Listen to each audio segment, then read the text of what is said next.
Olá, tudo bem? Aqui é a Karina Rebelo, você está escutando o nosso podcast número 03.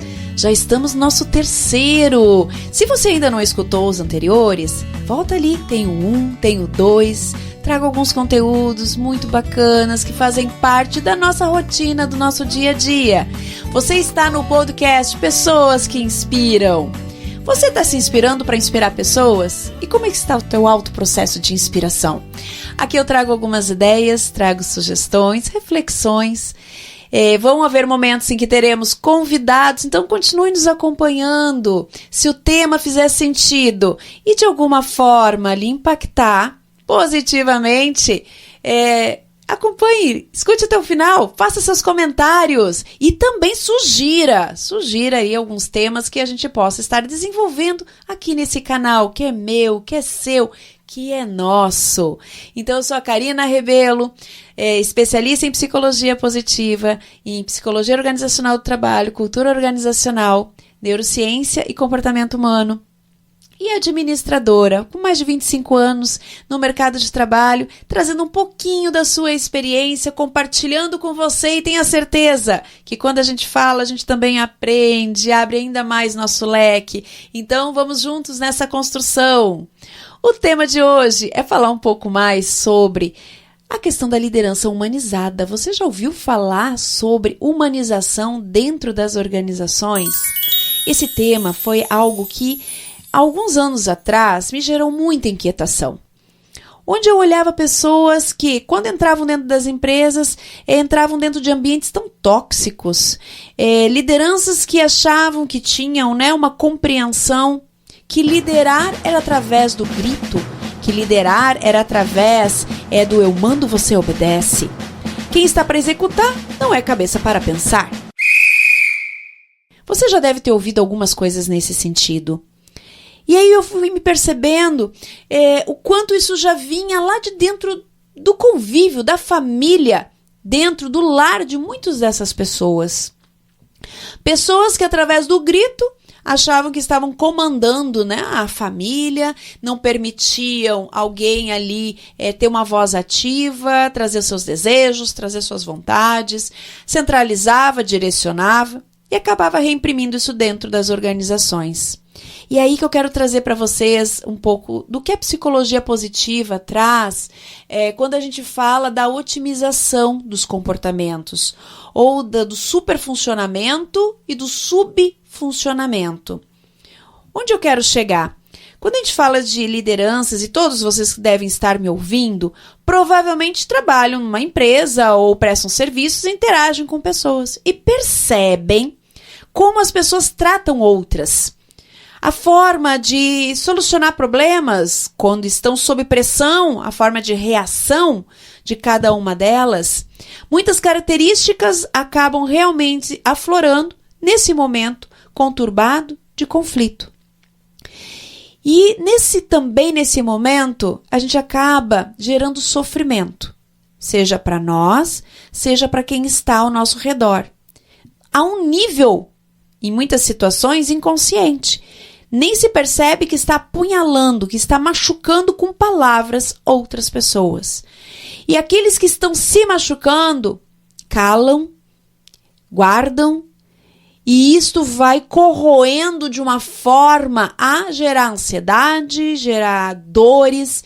Sim, pessoal, o mesmo local no cérebro da dor, quando a gente cai, se machuca, rala um joelho, é o mesmo local onde uma palavra, onde uma situação, ela, quando ela é agressiva, ela vai impactar no mesmo lugar e vai doer da mesma forma.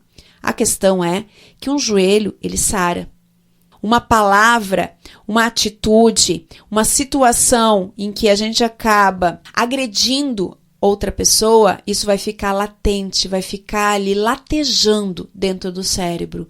E não vai ser curado de uma maneira tão fácil. Vai gerar um impacto tão grande que vai repercutir nos comportamentos, nas atitudes, na posição, na postura, nas falas, na vida de uma pessoa. Conheço muitas pessoas que acabaram murchando a sua história porque permitiu que outras pessoas dissessem como elas devem agir.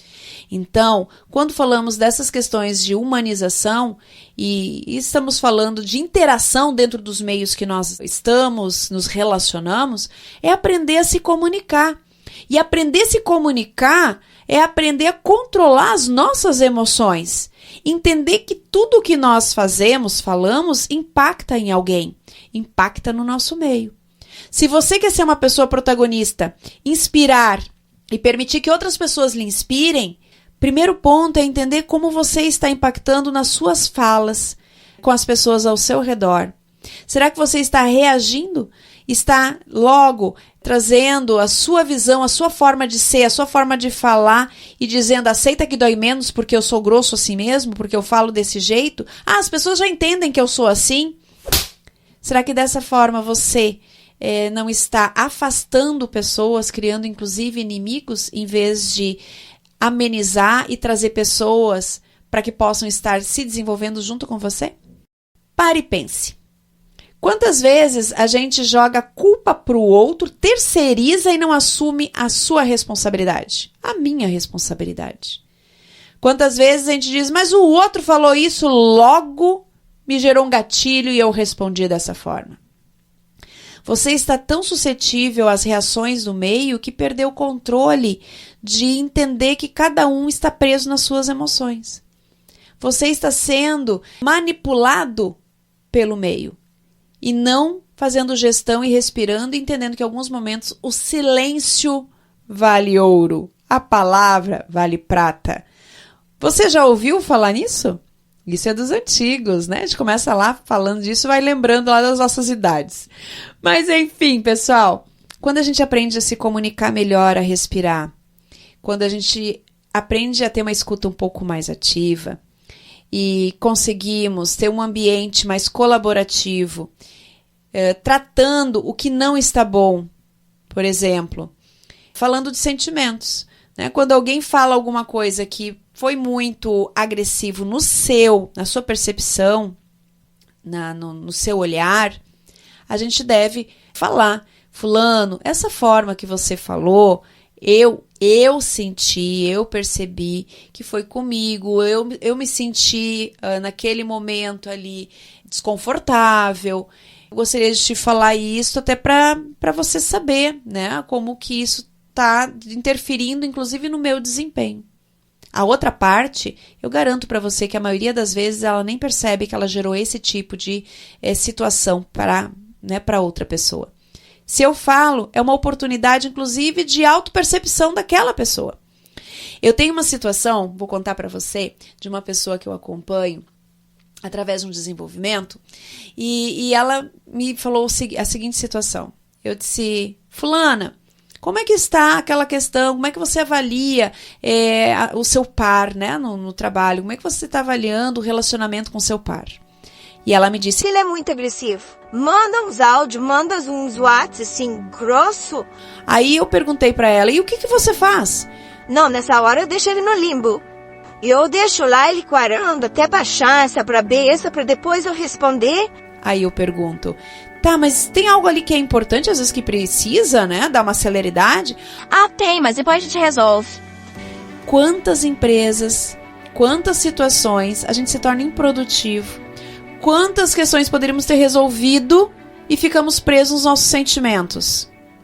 Pense nisso. Voltando para a história. Essa pessoa, quando ela me falou, eu pedi os fatos e dados. Eu disse, me mostra o áudio, me mostra essas mensagens. Aí eu fui ler e fui olhar. Eu não percebi nada de agressividade.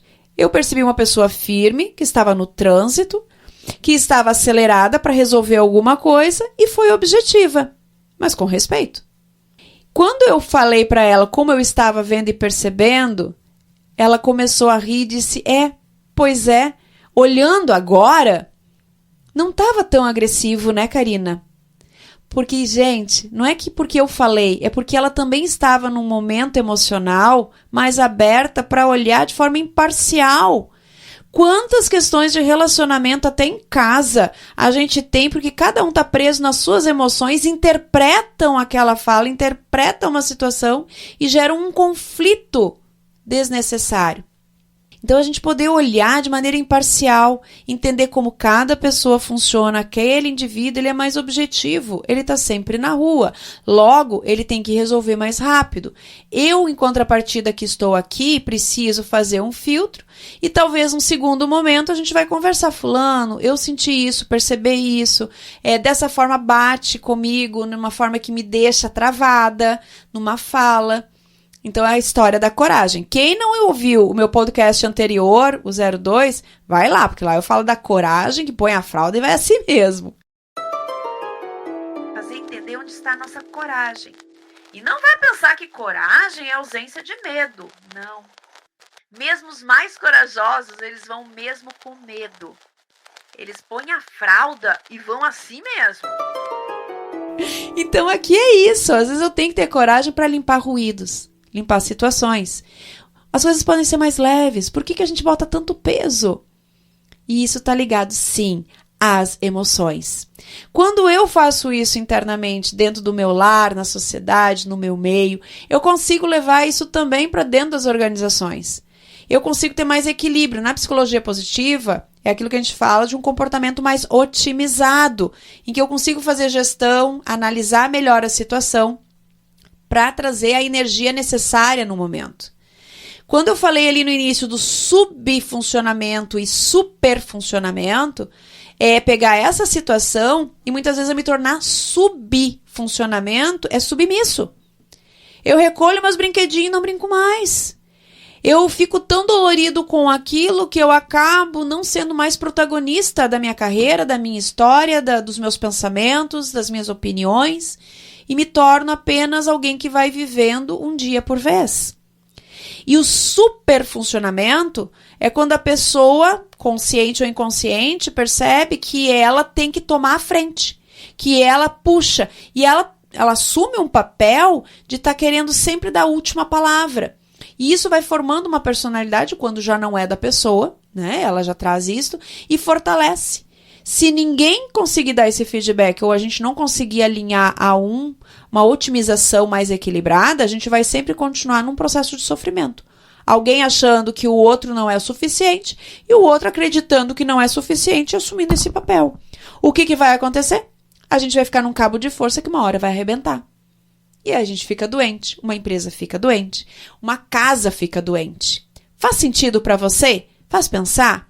Respire mais, entenda melhor cada uma das situações. Vou dar um outro exemplo. Pense comigo se você já não passou por isso. Eu já. Quem não, né? Então, alguém vai lá, eu tô com muita coisa atarefada, fazendo milhares de coisas, pode ser em casa, pode ser no trabalho. Alguém vem e me traz mais uma tarefa e me cobra aquela que eu não cumpri. A pessoa sai, o meu pensamento passa a ser o meu inimigo, porque ele vai dizer, puxa, por que não me oferece ajuda? Por que não tá aqui para perguntar se eu consigo fazer? Por que não perguntou se eu tenho todos os recursos? Só vem aqui para cobrar? Porque parece que não vê que eu tô com mais coisa e parece que não tá trabalhando direito? Tá só lá sentado fazendo o que tá fazendo? Olha como a gente vai criando um cenário quando as emoções estão todas descontroladas. Então, o que é ser protagonista da sua história? É eu parar e pensar, por que eu permito que esta pessoa me tire do meu equilíbrio, do meu eixo? O que esta cobrança dela faz eu parar para pensar? Vamos estratificar isso? Vamos entender melhor?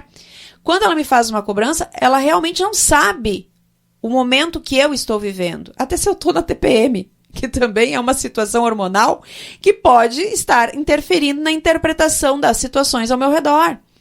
Então, quando eu me dou conta, eu paro e penso, calma, será que é eu que não preciso respirar? Será que eu não preciso pedir mais ajuda? Será que eu não posso falar e dizer, fulano, então se você fizer isso, eu consigo entregar melhor aquilo? Se você me ajudar com isso, acho que vai ser mais rápido para a gente chegar lá. Você percebeu o meu tom de voz? Não é com agressividade. Não é despejar, é a gente apaziguar primeiro dentro de nós o sentimento. Respira. E com isso a gente consegue fazer essa gestão. Isso é exercício, gente. É disciplina. É todo dia entender o que o outro me tira do sério, gera o gatilho, o que é meu e eu preciso me dar conta. Será que eu tenho que me organizar? Como é que está a minha gestão do tempo? Será que eu não preciso limpar algumas situações? Mostrar o que para mim está me desestabilizando ou não. O que eu talvez estou criando uma situação pelo meu estado emocional, preciso talvez fazer um mindfulness, preciso relaxar, preciso ter um tempo meu, preciso tomar mais água, preciso realmente me reconectar. Então, é um momento de autoconhecimento e de crescimento.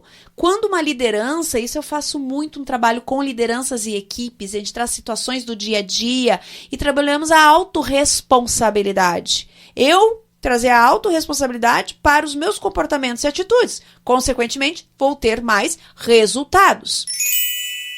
Vou trazer alguns dados. Dados aí que existem, que são comprovados através da Gallup, através de algumas universidades, que avaliam o quanto dentro de uma organização, só para você ter uma ideia como isso impacta numa cultura organizacional, esse formato dessa psicologia positiva, o quanto isso traz de resultados positivos. Olha só.